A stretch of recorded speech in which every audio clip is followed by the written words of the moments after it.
आपके साथ मैं हूं ज्योत्सना पाटनी। लद्दाख के पेंगोंग सो इलाके में चाइनीज आर्मी लगातार पीछे हट रही है। डिसएंगेजमेंट की इस प्रक्रिया के बीच कुछ लोग इसे लेकर सरकार पर सवाल उठा रहे हैं, इसलिए हम डिसएंगेजमेंट की इनसाइड स्टोरी आपके लिए लेकर आए हैं। हमने कई एक्सपर्ट से बात की है, लद्दाख में इंडिया चाइना के तनाव की टाइमलाइन हमने चेक की है और ये रिपोर्ट फिर तैयार की है, जिसमें हर उस सवाल का जवाब है जो डिसएंगेजमेंट को लेकर उठाए जा रहे हैं।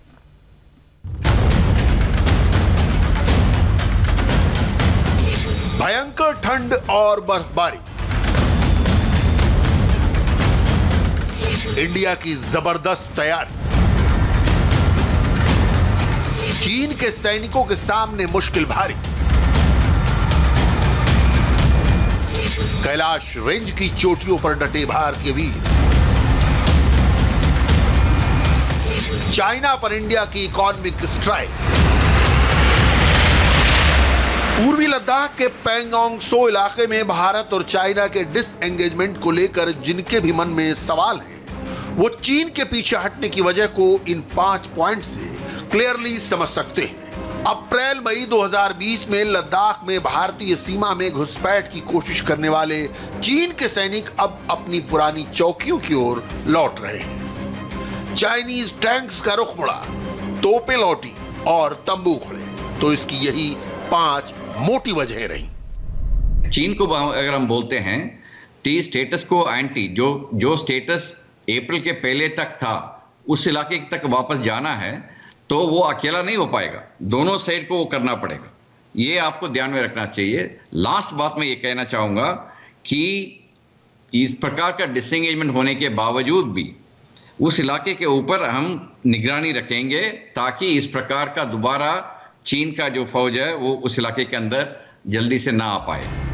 तमाम डिफेंस एक्सपर्ट्स और रिटायर्ड जनरल्स के विश्वास दिलाने के बावजूद चाइना के साथ डिसएंगेजमेंट को लेकर नरेंद्र मोदी की सरकार को घेरा जा रहा है। पेंगोंग सो में चीन के पांव पीछे खींचने पर भारत में सवाल उठ रहे हैं। विपक्षी दलों ने इल्जाम लगाए कि मोदी सरकार ने हिंदुस्तान की जमीन चीन को दे दी। कुछ एक्सपर्ट्स ने आरोप लगाया कि भारत ने चीन के आगे सरेंडर कर दिया। चाइना के सामने नरेंद्र मोदी ने अपना सिर झुका दिया, मत्था टेक दिया। हमारी जमीन फिंगर 4 तक है। नरेंद्र मोदी ने फिंगर 3 से फिंगर 4 की जमीन, जो हिंदुस्तान की पवित्र जमीन है, वो चाइना को पकड़ा दी है। यह पहली बात है। दूसरी बात, जो स्ट्रेटेजिक एरिया है डेप्सांग प्लेन्स का, जहां चाइना अंदर आया है, उसके बारे में एक शब्द नहीं बोला डिफेंस मिनिस्टर ने। वहां बैठे हुए हैं। गोगरा और हॉट स्प्रिंग्स के बारे में एक शब्द नहीं बोला, वहां बैठे हुए हैं। सच्चाई यह है कि हमारी जो पवित्र जमीन है नरेंद्र मोदी ने चाइना को दी है। यह सवाल है, इसका जवाब दें। डिसएंगेजमेंट को सरेंडर कहने वालों को सच पता चले, इसके लिए आज हम आपको पेंगोंग सो इलाके से चाइनीज विड्रॉल की इनसाइड स्टोरी बताएंगे, जिससे देश में उन लोगों को यह यकीन हो जाए कि चीन के साथ बनी इस सहमति में इंडिया ने कुछ भी नहीं कमाया। चाइना पीछे हटने को मजबूर हुआ है।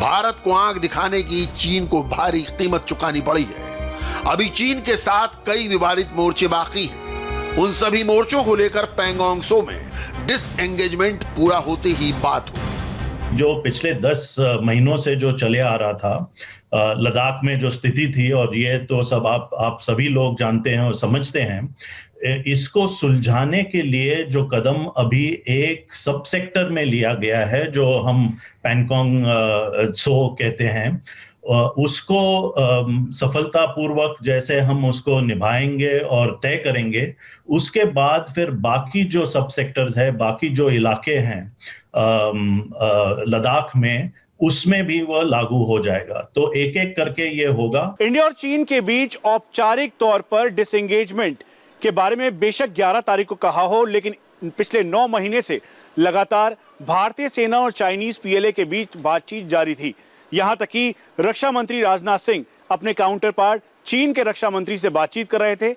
MEA एस जयशंकर बातचीत अपने काउंटर पार्ट से कर रहे थे। नेशनल सिक्योरिटी एडवाइजर अपने काउंटर पार्ट से बातचीत करने के साथ साथ WMCC की मीटिंग में भी एक पूरी पृष्ठभूमि तैयार हो रही थी। दरअसल इन सब के ऊपर निगरानी कोई और नहीं बल्कि प्रधानमंत्री नरेंद्र मोदी खुद कर रहे थे। चाइना को पैंगोंग त्सो इलाके से पीछे हटना पड़ेगा, यह मैसेज इंडिया ने पिछले साल अगस्त सितंबर में ही दे दिया था। आपको इसके लिए थोड़ा पीछे जाना होगा और लद्दाख में इंडिया चाइना स्टैंड ऑफ की पूरी क्रोनोलॉजी समझनी होगी। 5-6 मई को पैंगोंग त्सो इलाके में चीन और भारत के सैनिकों के बीच हिंसक झड़प हुई।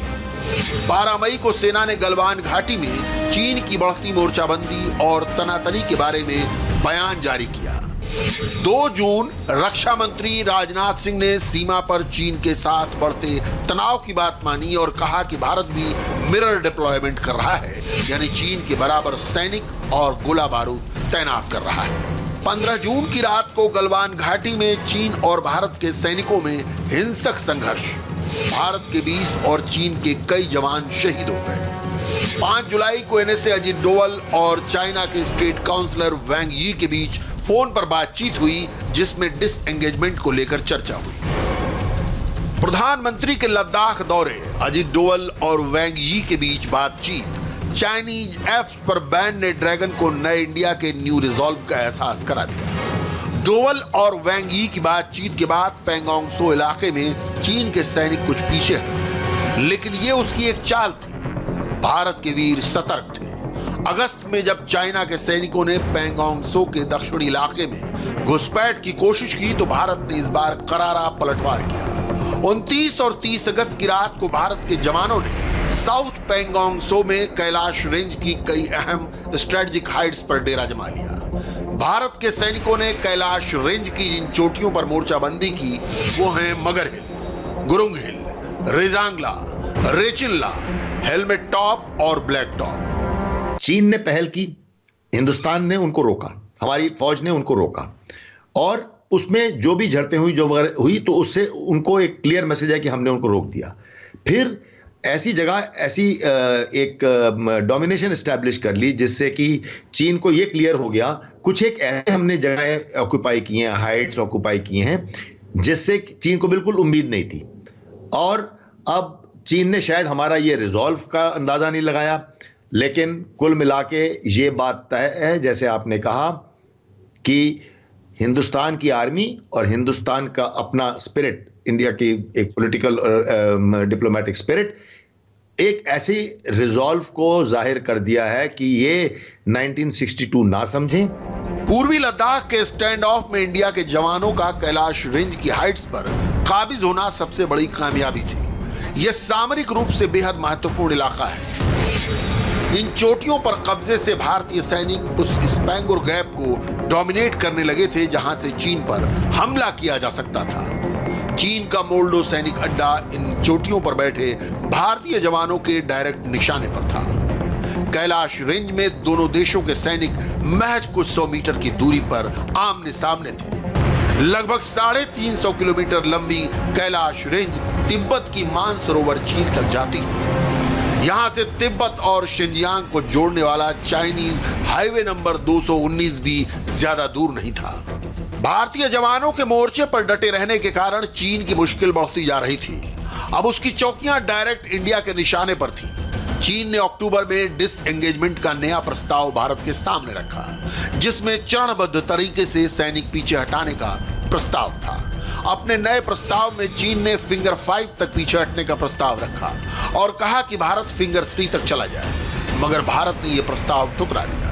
भारत ने मांग की कि चीन के सैनिक पैंगोंग त्सो में फिंगर 8 के पीछे अपनी सिरजय पोस्ट पर वापस जाए। कैलाश रेंज में भारत की स्थिति बेहद मजबूत थी, वहीं सर्दियां सिर पर थी। आखिरकार चीन फिंगर 8 से पीछे हटने को राजी हो गया। 24 जनवरी को चीन और भारत के कोर कमांडर्स की मीटिंग हुई। ये मीटिंग 16 घंटे से भी ज्यादा वक्त तक चली। इसी मीटिंग में पैंगोंग त्सो में डिसएंगेजमेंट पर सहमति बनी। यह भी तय हुआ कि इस क्षेत्र में डिसएंगेजमेंट के 48 घंटों के भीतर अन्य मोर्चों पर पीछे हटने को लेकर बातचीत शुरू हो गई। एक्सपर्ट्स के मुताबिक भारत के लिए ये विन विन सिचुएशन है, क्योंकि भारत अप्रैल 2020 से पहले की स्थिति बहाल करना चाहता है जो पैंगोंग त्सो में डिसएंगेजमेंट के साथ हो रहा है। चीन को एक धक्का जरूर लगा है, उसमें कोई शक नहीं है, लेकिन जैसे पहले दिन से आया है कि 8-9 महीने उनको इसलिए लगा कि पब्लिक के एक मन से ये हट के एक ऑनरेबल एग्जिट, जैसे एक शर्मनाक एग्जिट ना हो, एक अपना इज्जत को बचाते हुए किसी तरह से निकल सकते हैं, तो वो उनका प्रयास अभी रहा है। क्योंकि आज की तारीख में आप खुद ही देख लीजिए, भारत में हो, भारत में पूरी चर्चा कोरोना और फार्म बिल्स के बारे में है, और चाहे विश्व में हो, विश्व में यूएस इलेक्शंस और बाकी कोरोना के बारे में जो है वो इलेक्शन, तो आज की तारीख में ये लद्दाख इशू है जो वो फोकस से हटा है, वही चाहते थे, और इसीलिए उनको धक्का जरूर लगा है। उनको जो भी उनकी जो प्लानिंग थी या स्ट्रेटेजिक गोल्स थे वो पूरा नहीं हो पाया। जानकार कहते हैं कि भारत ने अपने रवैये में कतई कोई बदलाव नहीं किया। न भारत ने अपनी कोई पोस्ट सरेंडर की, न ही वो अपनी पारंपरिक पोस्ट से पीछे हटा। पैंगोंग त्सो के फिंगर 4 से फिंगर 8 के इलाके में गश्त रोकने की वजह टकराव टालना है, अपना दावा छोड़ना नहीं। हमारा जो पोस्ट है वो धनसिंह तापा पोस्ट में ही था, वहां तक हम आए हैं। उसी मुताबिक फिंगर 8 के पूर्वी तरफ जो चीन का जो पोस्ट है वहां तक जो है चीन वापस जाएगा। इसका मतलब ये है कि दोनों पक्ष अपना अपना जो परमानेंट पोस्ट का इलाका है उस इलाके में जा रहे हैं। इसके बीच का जो इलाका है जिसमें हमने पेट्रोलिंग का मना किया हुआ है, वो रक्षा मंत्री ने साफ जाहिर किया है कि ये टेम्पररी एक मामला है। वो क्यों किया गया है ये समझना जरूरी है। आपने देखा कि जब भी ये पेट्रोल जो है आमने सामने आते हैं तो ये जो है हादसा बनने की एक गुंजाइश हो जाती है उसके अंदर। उसको रुकने के लिए और जो ये जो गर्मा गर्मी है उसको थोड़ा ठंडा करने के लिए ये माना गया है कि इस इलाके के अंदर हम दोनों नहीं पेट्रोल करेंगे। अमेरिका के मैसाचुसेट्स इंस्टीट्यूट ऑफ टेक्नोलॉजी के China expert M Taylor Fravel कहते हैं कि चीन को कई कारणों से भारत के साथ डिसएंगेजमेंट के लिए राजी होना पड़ा है। चीन को इस बात का एहसास अच्छे से हो गया है कि उसने मई जून में सीमा पर हुए तनाव को कुछ ज्यादा ही खींच दिया है। आज दुनिया में ऐसे बदलाव हो रहे हैं जो पिछली एक सदी में नहीं हुए थे, और ये बदलाव आने वाली सदी की दिशा भी निर्धारित करेंगे। चीन को अमेरिका के साथ बढ़ते तनाव से भी निपटना है। ऐसे में भारत के साथ संबंध खराब करना और तनाव को बढ़ाने से उसे बहुत नुकसान हो सकता था। इसमें कोई दो राय नहीं कि हम चीन पर भरोसा नहीं कर सकते, इसलिए सरहद के निगहबान लगातार चौकन्ने हैं। जमीन निगरानी के साथ साथ ड्रोन और सैटेलाइट से भी एलएसी पर चाइना के हर मूवमेंट पर नजर रखी जा रही है। डिसएंगेजमेंट लंबी प्रक्रिया है, लेकिन इसे लेकर सवाल उठाने वालों को भारतीय वीरों के शौर्य पर यकीन करना चाहिए। अब बात बैटल ऑफ बंगाल की करते हैं। पश्चिम बंगाल की मुख्यमंत्री ममता बनर्जी और